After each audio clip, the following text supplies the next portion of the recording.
on, just be ready because she's she's the punch government in the dick type person.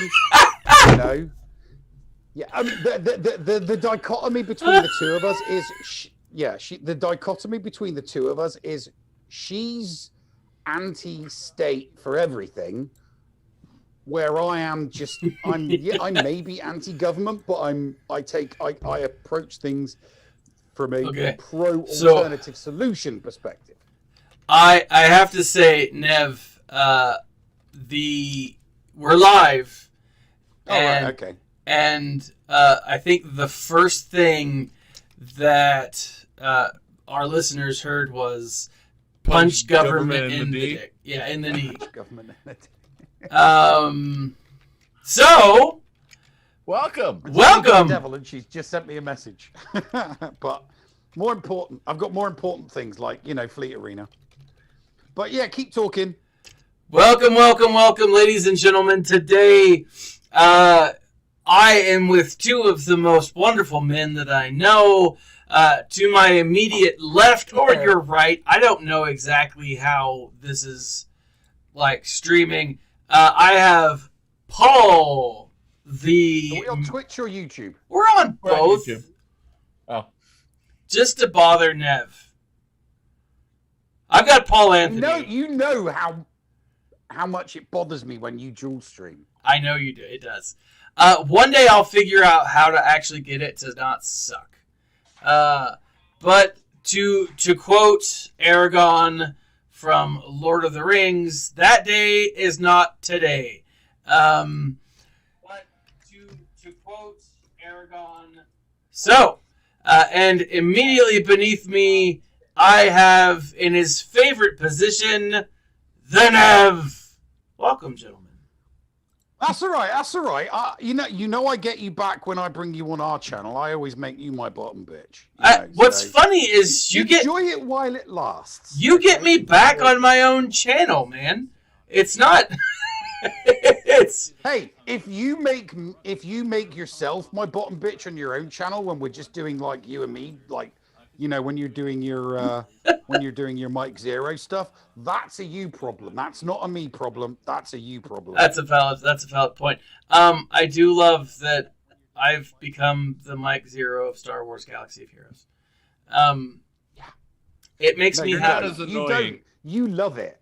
I do love that mantle. I do actually. It is a mantle that I carry with me very proudly. Hold on. Let me make sure that your sound is working, so we don't get 30 minutes into this and I find out that something's not right. Today we are going to talk about Season 1, Episode 10 of The Bad Batch. I actually just welcome to Breaking Bad Batch. We are 3 minutes in, and that is the finish of the introduction. Welcome. No one ever said that I was short-winded. I have to teach you how to do backgrounds, because we're off in the corner, not even in the board. You do not color inside the lines. No. Yeah, you do. Yeah, you were one of those kids that you pick up a coloring book and would be, oh, isn't it cute that you let the 2-year-old color in the coloring book? No. And there's teenage Thaddeus, what? Really? Teenage, but there's adult Thaddeus who's not that way. Yeah, I'm all over the place, man. Anyways, today we are talking about episode 10 of Bad Batch. This was a really interesting episode. It wasn't the fast-paced, awesome episode that we got previously, but it was, in my mind, it was really well done. Very curious. The gang, the Bad Batch, the titular group of guys, have decided that they are going to take one job for Sid to save a senator on the planet of Raxus. Now, For those of you who don't remember, Raxus was the core planet, the capital planet for the Confederacy of Independent Systems. The Separatists. Right? And it's really interesting because this episode kind of deals with some residual feelings that the Bad Batch have left over. Because keep in mind, it's only a couple of weeks, maybe, since the Clone Wars ended. And these guys were just... maybe a couple of weeks. Maybe a couple of weeks since the Clone Wars ended. And these guys are now going to help their recent... Dr. Julian Bashir. Yes, Dr. Julian Bashir. Which if you don't know, the character was voiced by the same actor who voiced Bashir in Deep Space Nine. Okay, see, I didn't know that. I do know that like he is a very prolific actor. I'm looking it up right now. 24 as well. Yeah, I know him from 24. I think. Yeah, he's done lots of stuff. He's done Yeah, he has done quite a few things. He's not a newcomer by any means. So, what's interesting? He does a bad guy better than he does a good guy. Oh, he does a great bad guy. Oh, come on. Bashir was an amazing good guy. Alexander Siddig is his name. Let me switch over real quick. Display. This is him. He is in Star Trek Deep Space Nine, Kingdom of Heaven, Reign of Fire. Oh my gosh. Have you guys seen Reign of Fire? Dragon movie. It's a dragon movie. It's got Christian Bale and who's my hero? Christian Bale's accent in that is so wrong. It's like, dude, you're already British. Why are you putting on such a bad... Yeah. Yeah, I didn't know he was British at the time. He's Welsh. He's a Welshman. Oh, I didn't know that. Now he's Welsh. Okay, this is gonna I'm gonna show my ignorance and quite possibly xenophobia. Are the Welsh part of the Brits? Do they consider themselves? Well, I don't know. Scotland, England, Wales, Northern Ireland constitutes Great Britain. Oh. I mean, there have been, referendums over the last 10 to 15 years. The Welsh never wanted to leave, but the Scots have, tried to go independent from the United Kingdom, but they, it was really, really close referendum, which is kind of weird because the rest of the United Kingdom were like, hang on a minute, so you want to be independent from the United Kingdom and the central government of the United Kingdom, but then you want to join the EU and be governed by another central... Yeah, it doesn't make any sense whatsoever. Kid you? I'm not joking. I am not joking. The same people that wanted to make Scotland independent from the United Kingdom then wanted to be independent from the United Kingdom so that they could be ruled by Europe. Doesn't make any sense whatsoever. And this is a great segue to plug Nev's other show. No, it isn't. Oh, then never mind. It was worth a try. I was trying, Nev. We'll plug it at the end. All right. There's not going to be anybody that's part of this conversation that is going to want to have anything to do with my other conversations. All right. So let me bring up real quick. This is his... he's from 1987. He's in a movie called Sammy and Rosie Get Laid, which, sounds amazing. He's in Reign of Fire. Like Zach and Miri make a porno. Yeah, right. He's in 24. I know him from 24. He's in the movie Doomsday, which I know has some, love to it. Yeah. Rona Mitra was so awesome in that movie. He played a couple episodes in Walking Dead. That's where I feel like I might recognize him most. But yeah, he's got some... No, but Game of Thrones. He played Hannibal Lecter in the Hannibal TV movie. Did he? I don't see that. Hey, he was the UK Prime Minister in Doomsday. No, it wasn't Hannibal Lecter. It was about the 200 years before the birth of Christ in Rome is the new superpower of the ancient world. She believes she is invincible, but one man is destined to change that. He is a man bound by oath to avenge the wrongs inflicted upon his home, and in pursuit of revenge, he will stop at nothing. Hannibal explores the man behind the myth. That Hannibal. All right. That Hannibal. He also plays different Hannibal. I know. I know it was a different Hannibal. I was trying to be funny. So, and along the way, he eats a lot of people. He and with some fava beans and a nice Chianti. He appeared in Doctor Who during the 8th Doctor, whoever that was.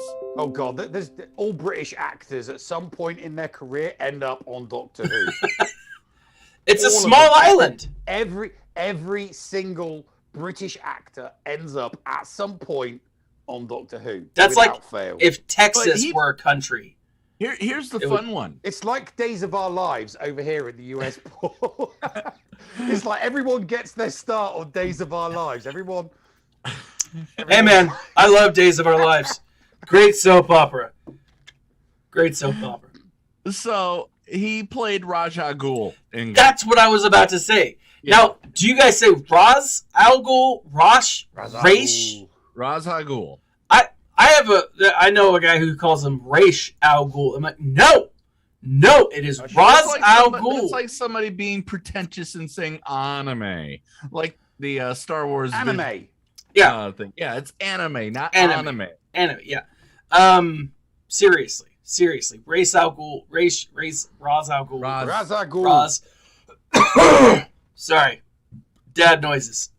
So, yeah, great actor.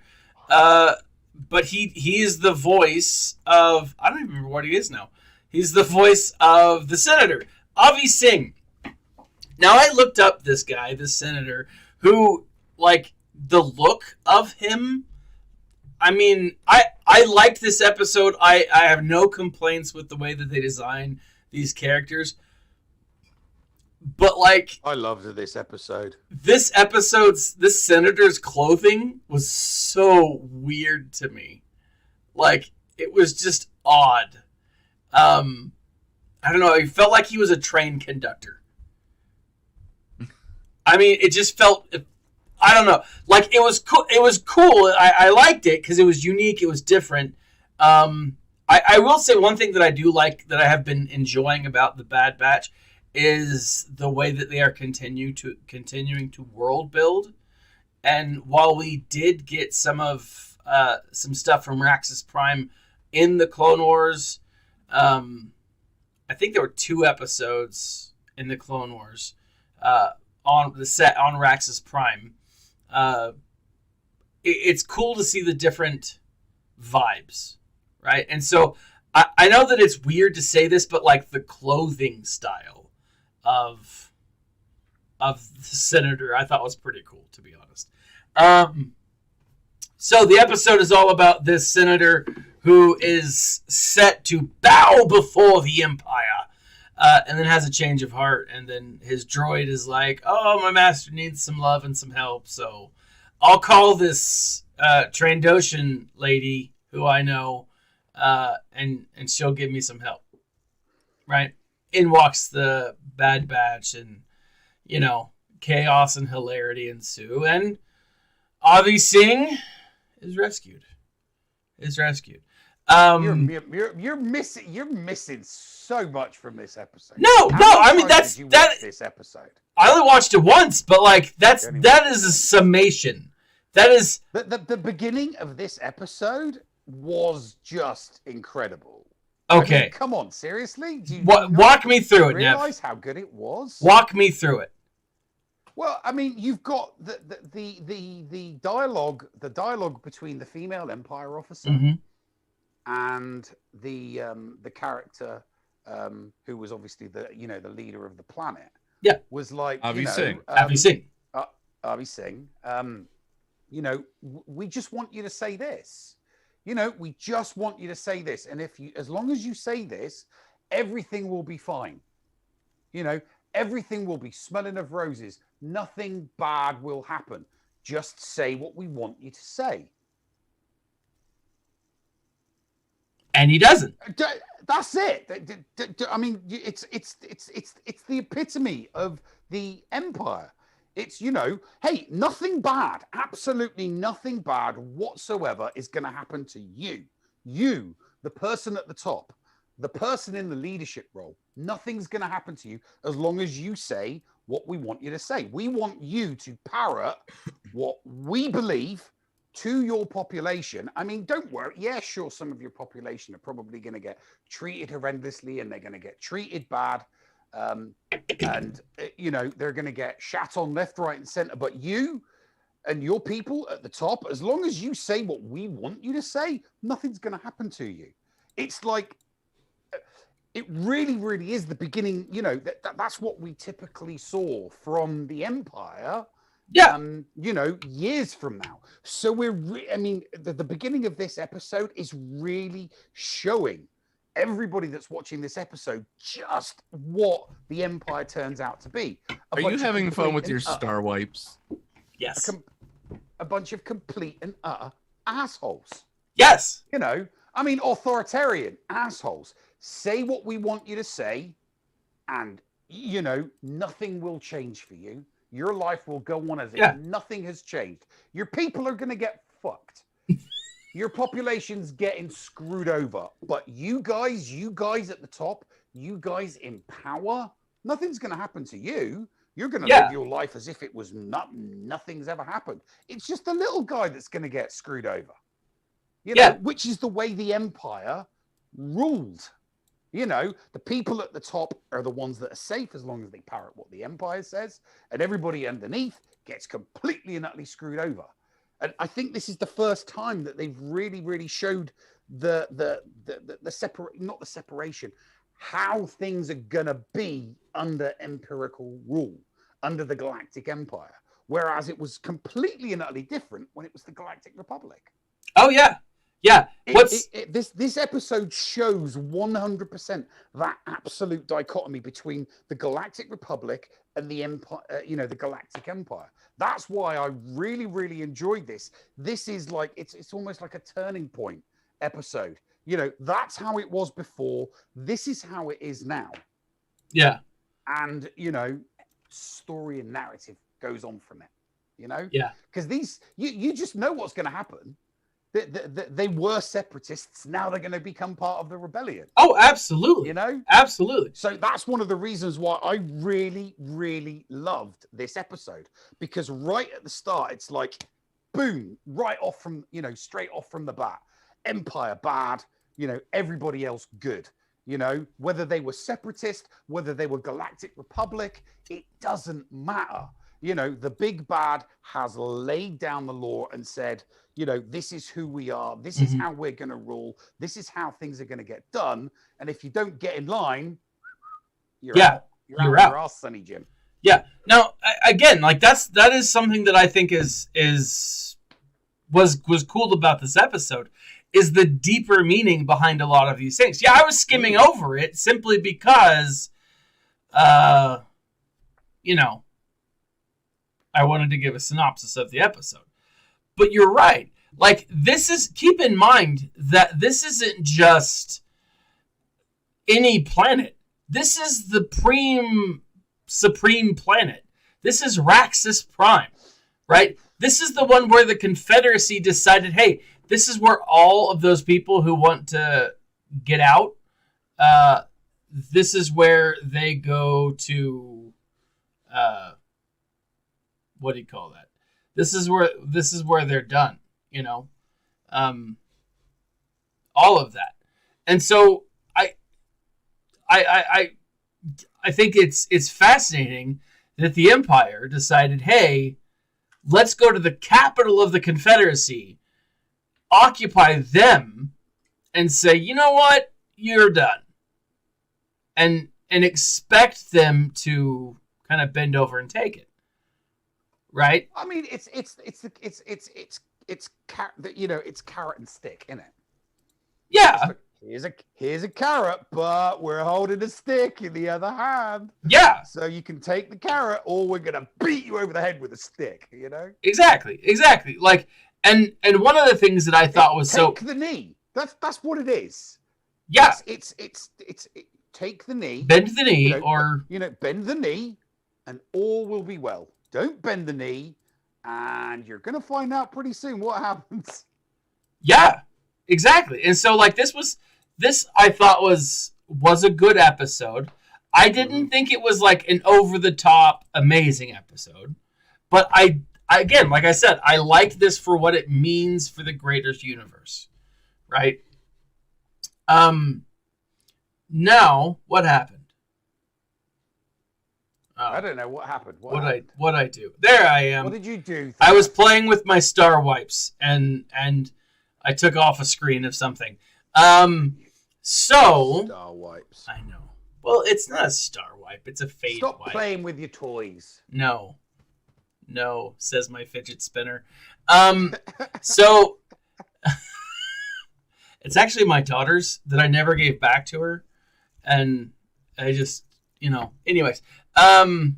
So one of the things that I thought was interesting, though, is here we see one of the there are two parts to this story, right? Common Ground refers to Sid and Omega, and the Bad Batch and the Separatists, right? And as we just discussed, the Separatists and the what do you call it? The Republic remnant, those who are still loyal to the Republic and don't believe in the Empire they're going to become the rebels, right?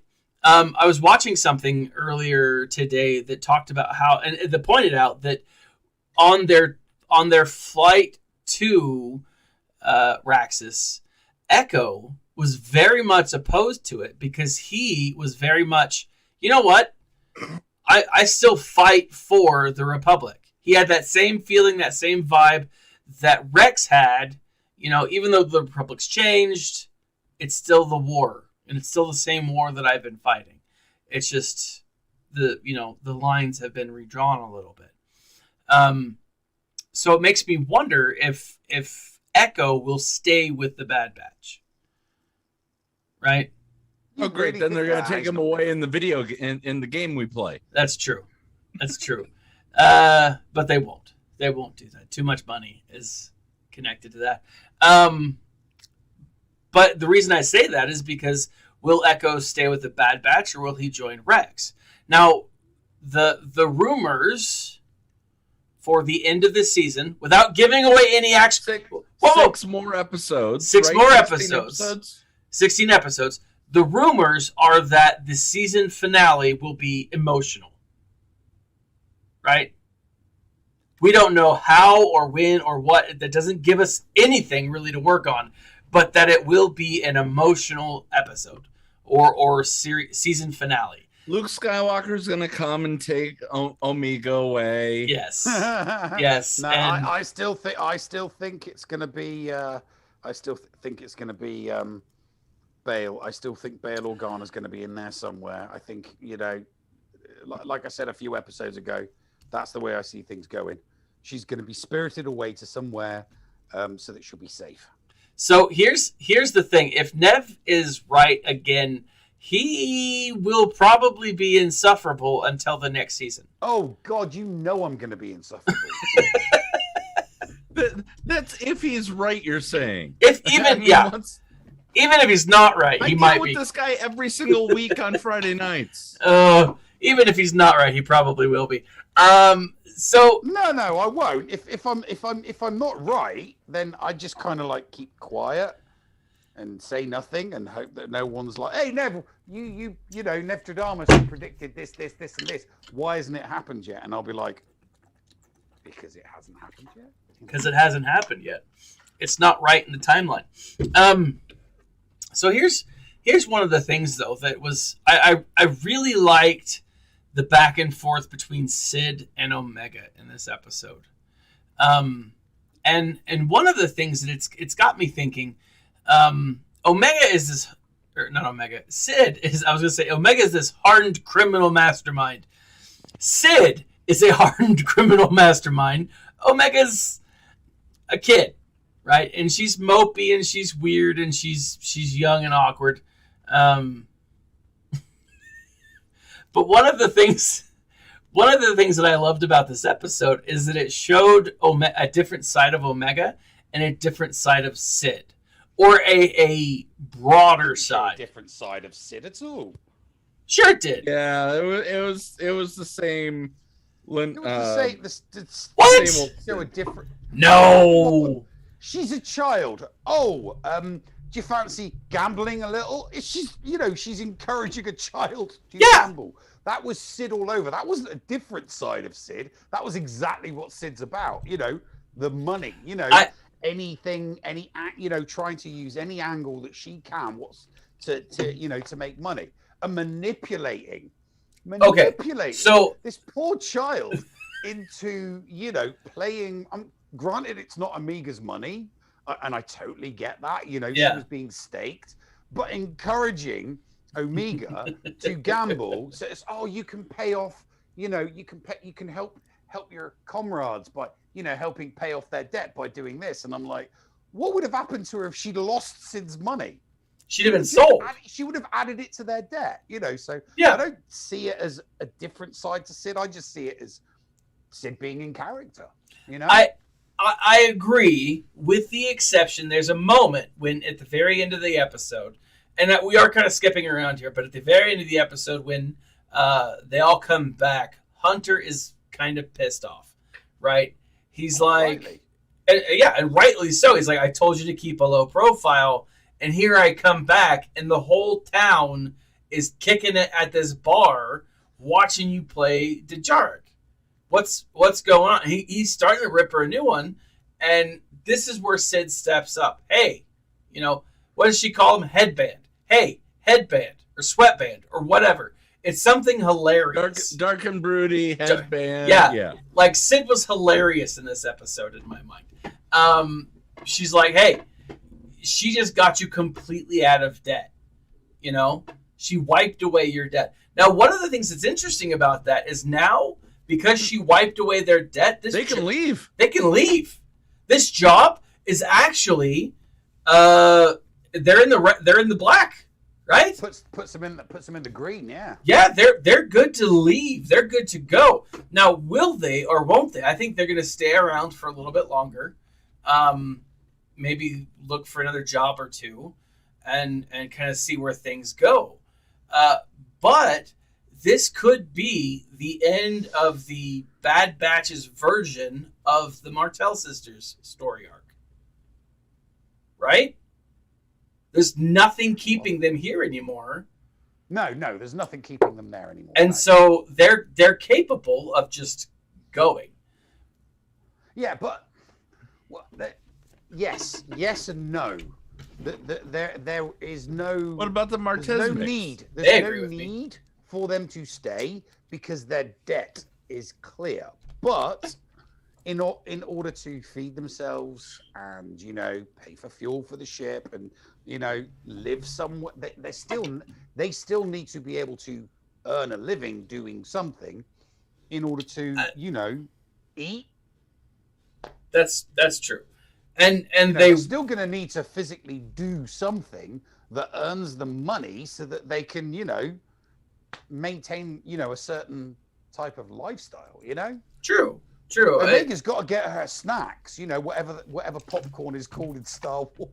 Yeah, it's Martez mix. Martez mix. It's it's Martell mix, but I like, the Martez sisters. They invented it. Yeah.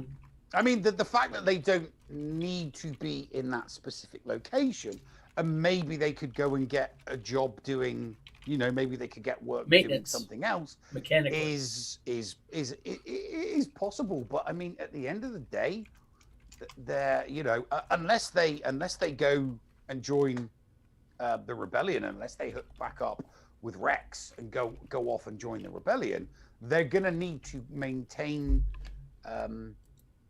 a similar type of thing that they do they've been doing for Sid, but for themselves, so that they can live and feed Omega, because they're going to want to be able to do stuff like that. Really, well, you can't just live off thin air. It doesn't matter what galaxy you're in, whether it's this one or a galaxy far, far away a long time ago. you still got to earn something so that you can live and drink and have a roof over your head. Yeah, and eat popcorn. So eat popcorn. Yeah, I will say one of the interesting things about this is if you look at, there's a scene in Rogue One where all of these separate rebel cells come together and they're like, hey, let's form an official rebellion, right? I think that this could be kind of what they become, mercenaries for the rebellion before there's a rebellion. Going around to different rebel groups and saying, hey, we're here to help. We're here to offer our services. Yeah, but and I 100% agree with you, but there still needs to be paymasters at the top of the at the top of the ladder. Sure. They're not going to be. It would not be physically possible for them to do it out of the kindness of their hearts. They need. They need ammunition. They need ordnance. They need fuel for their ship. They need maintenance on their ship. Yeah. They need a bunk somewhere for them to crash when they're not doing those kind of things. Yeah. Everybody needs a Koch brothers or everybody needs a Koch brothers or a Soros. Everybody needs somebody at the top to pay for the bills. So it kind of makes sense that yes, they would go off and join the rebellion, and I definitely see that as something happening. Maybe not in this season. I see that as a season 2 storyline. I even see that as later. I think they're going to keep going along and doing all of the Merc stuff and trying to evade Crosshair between now and the end of the season. Yeah. And they'll have a loose affiliation with the rebellion, because the rebellion doesn't really have. We don't know if the rebellion has a focal point, a leader. That we don't know if Mon Mothma is steering the rebellion ship at the moment. Yeah. But there are still going to be leaders and senators from separatist worlds and stuff like that. From the Empire. From the Empire, exactly.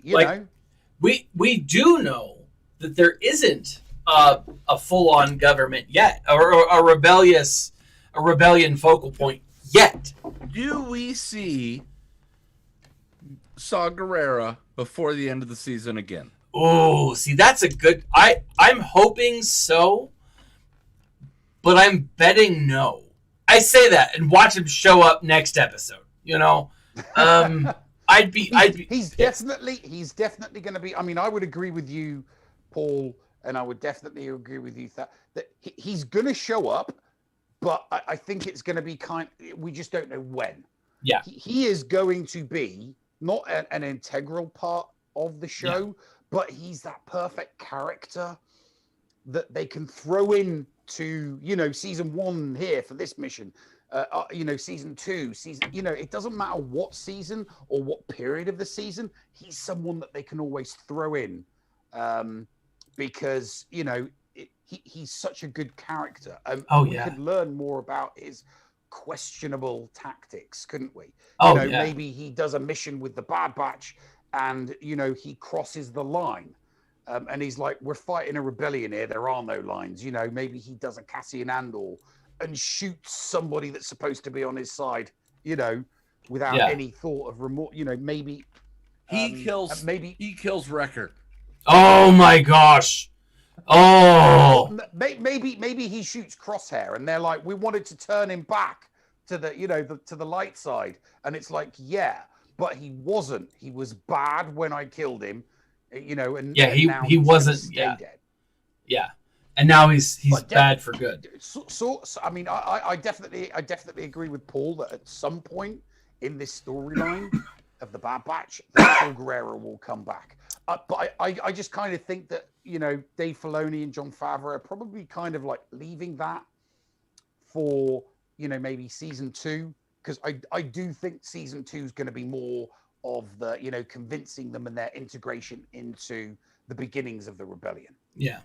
So here's my thought. Like, Nev, you have really hyped that we are going to be getting, what do you call it? That we're really going to be getting Bail Organa. You think that this season will end with Bail Organa coming to the show, taking Omega away.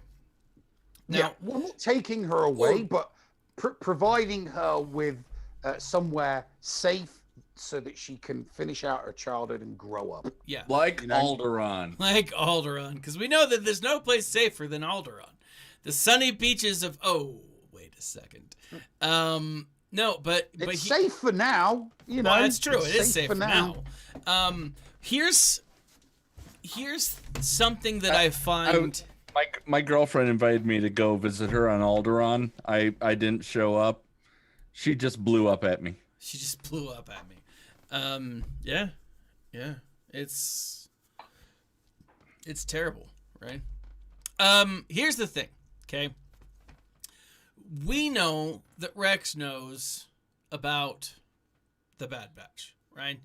And the last thing that we heard from Rex was he was going to find other clones like him who disobeyed Order 66, right? If Rex knows, he's likely going to be in contact with Ahsoka, right? We do know that from canon that Ahsoka becomes a fulcrum for Bail Organa, so it makes sense that we could see Bail. It also makes sense. What my thought is, what if we see Ahsoka? I'm hoping we do. I'm absolutely hoping that we see Ahsoka. I don't think that we'll see Ahsoka just yet. Again, I say that, and watch her show up in the next episode, and I'll be eating my own hat, But it's like, as much as I want to disagree with Nev on the fact that Bail is coming, I think it's equally as likely that he could. The real question is, did Omega beat Hunter in a game of Djarik? Oh, yeah. Now, so here's the thing. We've seen Omega kind of learn and pick up stuff and grow close to all of the other Bad Batch members. What if Hunter, and this is my speculation here, what if the big emotional loss is the loss of Hunter at the end of the season? What if he sacrifices himself? I'm going to quote Peter Griffin from Family Guy doing the Star Wars episode. Back to you. Yeah, we're all the main characters. I think we're pretty safe here. You say that.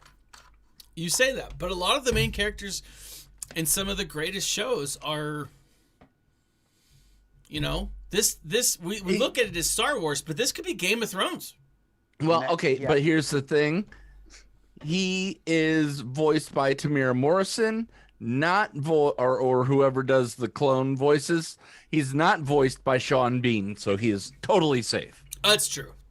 Yeah, so he is this. If it were Sean Bean voicing, he'd be dead by now. He'd be dead. That man doesn't last ever. Right now, except in GoldenEye. Wait, doesn't he die in GoldenEye? He dies in GoldenEye, but he dies at the very end. Okay, I got you. I see. I'm like, but he still dies. Sean Bean has died more than any other actor ever. Like, Sean Bean is the Highlander. In fact, Sean Bean should be in the Highlander reboot. Okay, hold on. Let me bring it up real quick. Tangent alert, ladies and gentlemen. Oh, God, yeah. Sean Bean, we know. I've heard about this. Okay, we know that the Highlander is being rebooted. You know who they're talking about using, though, don't you? Not talking about. From what I understand, is they are using Henry Cavill. Henry Cavill. Cavill. Superman. The Witcher. Superman. Will he have a mustache? I think it depends on which age of the Highlander he is. Yeah, and how good and how good his Scottish accent is. That's true. That's true. Hey, who was it? It was Sean Connery in the Highlander was called the Spaniard, and did nothing to hide his accent at all. No. So I don't know. I mean, it could be, but movies back then, the actors never. It was like Robin Hood, Prince of Thieves. It's like, Kevin, come on, dude. I mean, you're Robin of Locksmith. At least try and do a British accent. It's like, no, this is my movie. I'm producing it. I'm funding it. And if I want to talk with an American accent, I'm going to talk with an American accent. And that's exactly what he did. Dude couldn't even be bothered to do his own naked butt scene at the waterfall. What? That wasn't him? Double. That wasn't him. It was his stunt double. He used a butt double? He used a butt double, and he couldn't be bothered to learn English. And the money and the movie still made a bucket load of money. Of course, because it was wonderful. Dude, I hated that movie. What? Bryan Adams' soundtrack for that movie was at the UK. Was number one in the UK for 16 bloody weeks. Be careful. That's all we heard on the radio was, be careful. Everything I do it for you. That's a beautiful song, my friend. I don't like Bryan Adams. 16 weeks. I don't like Bryan Adams. Sucked. But that song is amazing. Come on, Thaddeus. That was you know what? That was a very bad year for music, because Bryan Adams' Everything I Do It For You, and Chesney Bloody Hawks, those two songs were at number one for a combined total of 26 weeks. Half the year, two songs at number one. Great songs. I'm gonna have to look at those. No, I Am the One and Only is not a good song. As far as that soundtrack sucking, you know it's true. You know it's true. Thank you. Everything I do it for Nev. Oh. I should have brought two beers downstairs with me, because this one is not enough. It's not. It's not. Okay. We got 13 minutes left here. Yes. So where were we? Okay, so as far as the episode goes, I was really impressed with it. I thought it was a fun episode, but again, it was more about some of the other stuff. One of my favorite scenes in the whole episode, and I was so happy to see it, was the walker chase. Like, when it's like just doing I thought it was awesome. Bug crawlers. The bug crawlers, right? What was the best part about that was the one getting up on the butt of the other one and looking incredibly inappropriate. For a second there, I'm going, this is a Disney show. Yeah, I was like, there's kids watching this. There's children. And I was just waiting for just movements. And I was like, this is not okay, Disney. Raise the bar, my friends. No, but I thought it was really cool. It was really fun. Did you guys notice, though, that while they were being shot at with live rounds, the Bad Batch was still only using stun rounds? Yeah, they were pulling a Batman, Neil. Yeah. Mm-hmm. Yeah. What do you think about that? In the context of, these guys are trying to kill them, I would not have been firing blanks. I'd have been firing live rounds. But the thing is, I can understand from a strategic perspective that it's going to save them a lot of energy, firing stuns than firing live, because they probably have a very limited amount of ordnance, and it probably makes a lot more sense from an ordnance point of view to be stunning the people that are coming at them. It's going to use a lot less blaster energy. Yeah. I can see it. Lower power setting. It's a lower power setting. I mean, the sheer amount of numbers that are going to be coming at them, it makes sense to stun because it allows them to, conserve their ammo, basically. Yeah. So here's where I think this is all headed. Okay. So we have Finnick Shand working for the nice Kaminoans. Not the Kaminoans, but the nice Kaminoan. We have why do I want to call him Bob? Bob with the hat. The hat bounty hunter. Oh my gosh. Cad Bane. Cad Bane. Not Bob at all. But there was a B there. Yeah, I looked over and I saw your face, Paul, because I'm watching the replay over. Yeah, Cad Bane. Cad Bane. He's working for the official Kaminoans, right? Or was. I don't know if he still is. We'll see. We could see him again. We might not see him again. Here's what I'm thinking is going to happen. And then we had the Martez sisters working with Rex. And we have the Martez sisters working with Rex. And possibly Ahsoka. And possibly Saw. And possibly Saw. Oh my gosh. I would love to see Saw and Ahsoka get back together. Like, and by that I mean just work together again. I don't actually mean that they should hook up and have little Saw... Torguda? Ahsoka babies. What would their power couple name be? Ahsoka? No, it'd be Ahsoka. Sakoka. I don't know. It doesn't matter. I would love to see them, but here's what I'm thinking. Right? Hi, Aldry. Yeah, you walked in at the perfect time. Yes. We know that the Empire stops using clones pretty quickly, right? We know they're already moving away from it. They want to move away from it. The question is, do they, and how? I think that we're going to see something happen on Kamino here in the next little bit. If you go back and you watch both the mid-season trailer, which was crap because it was everything that we saw up to this point, and then up to this point because we had the bug walkers in that trailer. Yeah. And then if you go back and you watch the original trailer, we've seen everything. We don't have anything coming. We don't know anything about the next 6 episodes. Just like we didn't know anything about the last 4 episodes of season 7 of Clone Wars. That's Ashka. I like it, Aldry.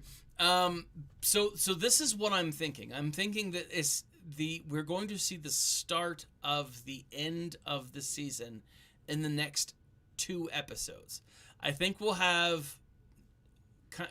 might have a one-off this week, kind of like hey, what are we going to do now that we're out of debt and we're free to do whatever we want to do? But I also have this feeling that we're going to see more of Kamino.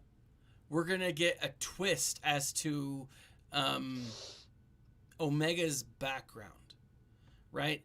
Because one of the things that I'm thinking that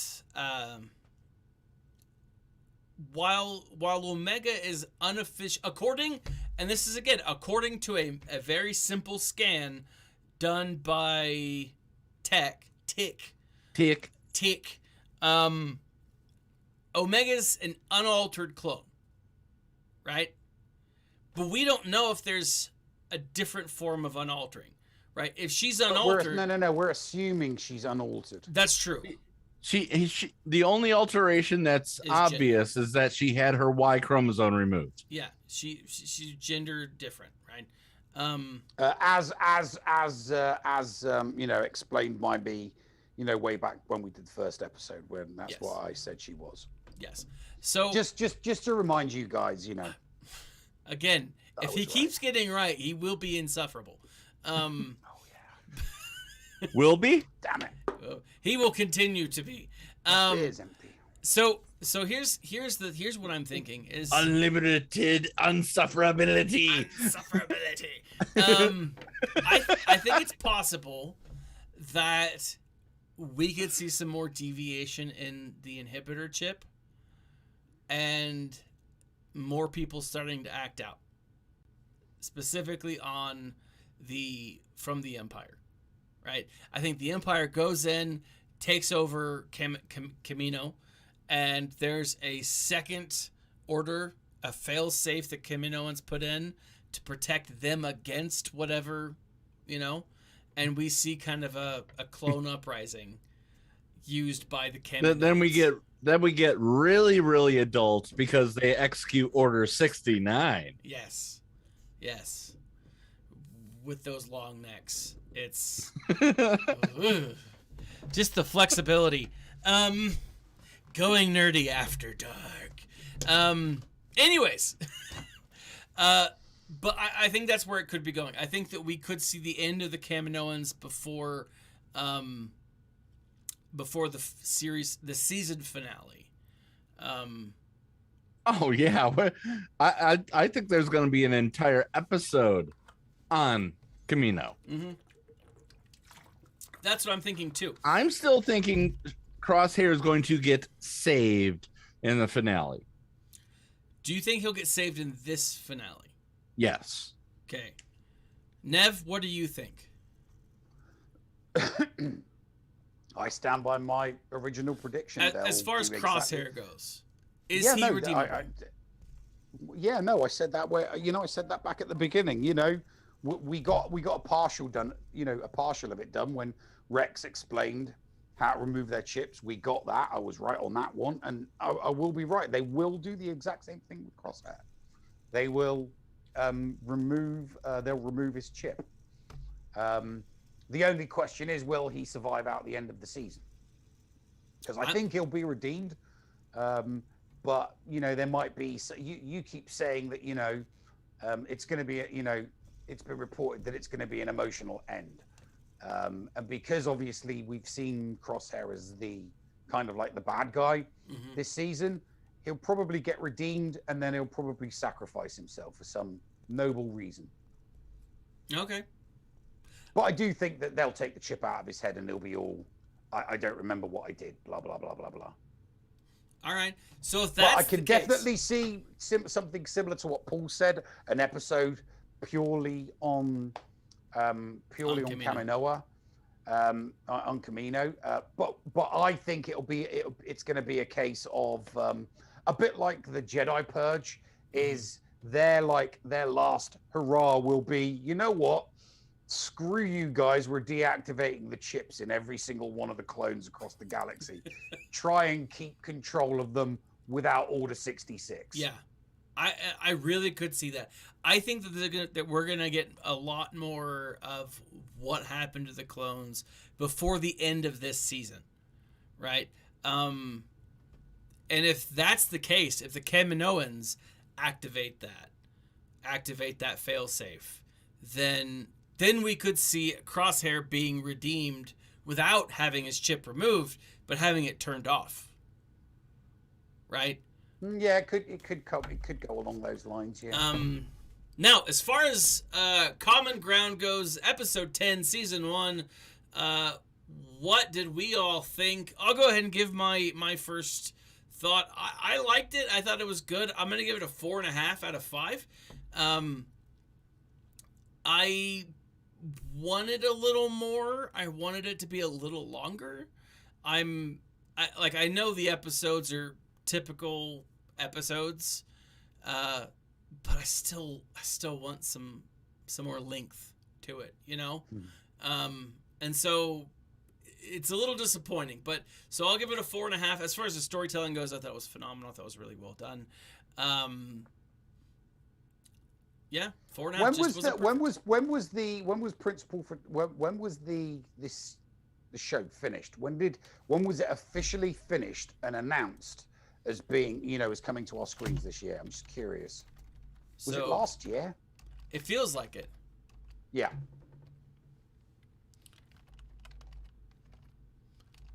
Yeah. So no, it's a 5 from me. All right. Well, It's a 5 from me. The whole narrative at the beginning with that dialogue between the woman that's in charge of the Empire and the leader of that whole thing just spoke absolute volumes to me. It's like, this is how it began, this is how it started. We're giving you the full bore of exactly how things occurred and how the Empire completely took over the galaxy and completely took over the Imperial Senate by doing this planet by planet by planet by planet.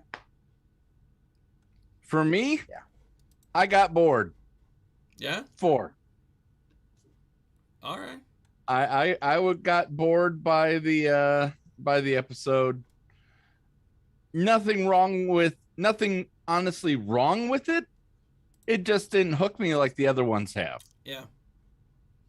Yeah. That was kind of fun. I think that's because of the lack of Omega. Really? I do think so. Looking back on it, I think so. Oh. You sure it wasn't just the lack of the Martez sisters? Maybe that too, but that could. But I mean, we had Cad Bane versus Fennec Shand in the last episode. It's kind of hard to top that. That exactly. I think any episode that followed that would have been a difficult one to do, right? It's performing after the main act kind of a thing. So I completely understand why this would feel, and why it did feel to me as well, as a little slower than the last one, and the previous one that led up to it. I will say that for all of the things that we mentioned, I liked it. I thought it was fine. That gives us a 4.5, right? Paul's a 4, Nev's a 5, I'm a 4.5, so 4.5 right there in the middle. I don't see an actual date to when it was announced, with it just offhand. Although July 13th of last year, is when they announced that it would be airing on the Star Wars on Disney Plus. So at least a year, right?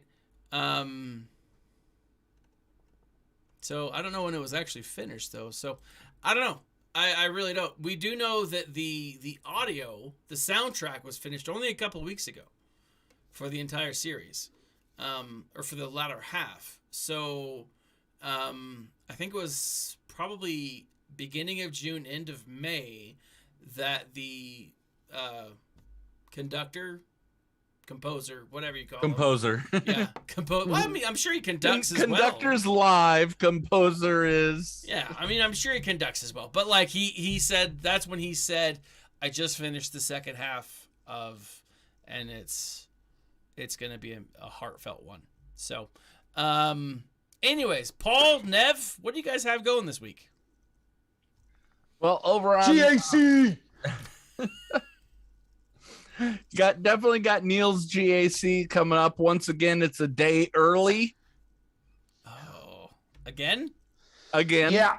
So if you didn't join yesterday, you missed it, Neil. Thad. I joined. I just don't know what day it is. You need to set your defenses. I did all mine tonight, so I don't have to ask around with them tomorrow, because I'm gonna go do some gardening at my sister's tomorrow. Nice. Over on Vault 37 Studios on Twitch, we are 1/3 of the way through our first of 24 different games. Nice. Of Lego. We have Empire and Return of the Jedi to go in the complete saga of Star Wars, and then we begin on Indiana Jones. Nice.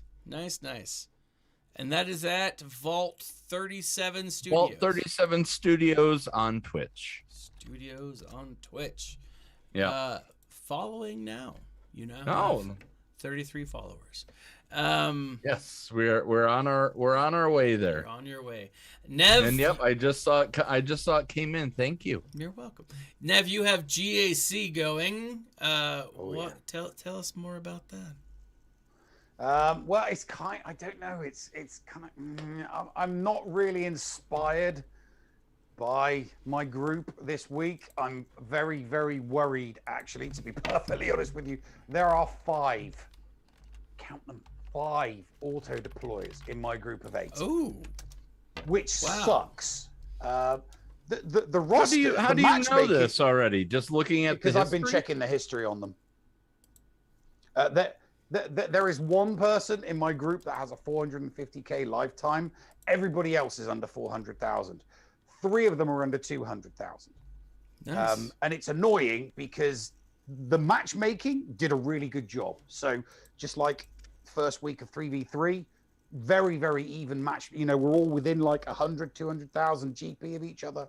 Our rosters are pretty much the same. We've all got like roughly 25 to 30 relics and stuff like that. But unfortunately, 5 of the people that are in my group tend to auto deploy. So it's going to be a very, very boring week, unfortunately.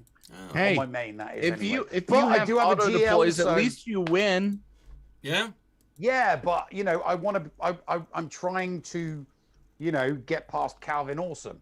You know, I'm chasing, you know, one of the, you know, the top guys like ever, and you know, I've only got 1 more month to do it because he's going to get promoted to Division 3 at the end of this 5v5, which kind of sucks because then it'll just be me and Fortmore left, and all I have to do is not lose to beat him. Well, good luck, sir. Literally, all I have to do is not lose to beat Fortmore. Good luck. Because he goes for the win, not the banners. Good luck. So, I keep reaching for my can. There's nothing in it. well, Throw it behind the bar. yep. Indeed. Well, so this week I'm actually putting up snippets of Nev and I's conversation of last week so that you don't have to sit through the entire hour and a half live stream of us talking about all of the news and how it breaks down for Star Wars. Your Anakin and on. My Anakin and on, yes. Now, I will say that as it has a tendency to do, as we have a tendency to do, Nev and I will go live if and when major Star Wars news breaks. I haven't seen anything come in so far. Nah, it's not been anything. Not been anything. It was the 4th of July weekend, so I'm not expecting anything right as of yet. So we'll see. But yeah, we got that going. I've got a few other things. I'm going to be making again another episode of Storytime with Uncle Thad. Yes. This time, always fun. This time I'll try to make the audio sound better, but I make no promises. I have to watch some videos to fix my audio. Just remember, talk into the mic, not across it. Talk into the mic. Like right now, there. Really? This is what I should be doing. That is what you should be doing. Really? That is what you should be doing. Yes. Okay. Get rid of your pop. Get a little fuzzy like this, and get rid of your pop filter. Should I be speaking or like this?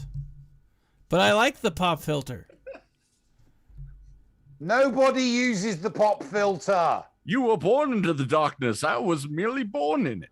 I was born into it. I will say, when I first started, I tried to make my own pop filter with a hanger and some socks. It looked inappropriate. It looked weird. All right, we gotta wrap this up. I got sleep to get to. Indeed, sir. I need to. Yep. And on a side note, before we end, as you can always find in my section below, a link to Audible, a free trial. If you want to get an Audible, it is Go to Sleep. It is read by Samuel L. Jackson, and it is amazing. If you don't want to get the Audible for free, jump over to YouTube and Google find it. It's free, and it's amazing. So give that a shot, guys. Paul, take us out. All right. On behalf of Neil and I from the Escape Podcast, we remind everybody to be nice to each other, damn it. And Thaddeus, you always should remember, or you should always remind people to smile. And stay nerdy. Neil, push the button. Push the button, I'm Neil. at the bar. I can't. Push the button, Neil. Oh, fine. I'll do it. It's right there, but on your, to your Jedi right. mind trick. To your There.